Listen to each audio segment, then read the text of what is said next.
आता गुरु गुरु आपण तू म्हणशील तर दत्तगुरु आपण म्हणतो. हो.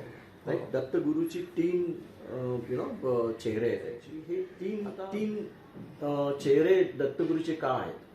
दत्तगुरूचे 3 चेहरे अशा करता आहेत की तुझ्या ज्या 3 बॉडीज आहेत, etheric body, emotional body, mental body, तर हे ब्रह्मा विष्णू महेशला तो जो मधला म्हणजे जो गुरु असतो हा काय करतो की हा तिन्ही ह्याला कनेक्ट करायचा प्रयत्न करला आणि खूप त्याच्यामध्ये पण तर तो काय करतो की त्या स्पेसिफिक हायर जे आहेत बीइंग्स त्यांच्याशी तो कनेक्ट झालेला असतो आणि तो तुझ्याशी पण कनेक्ट असतो.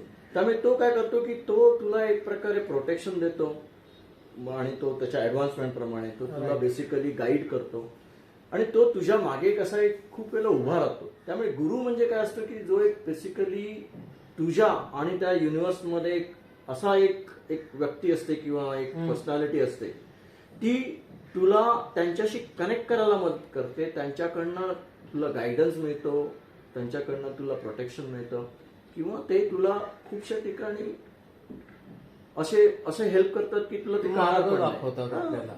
तर त्याला गुरु म्हणतो. तुम्ही आता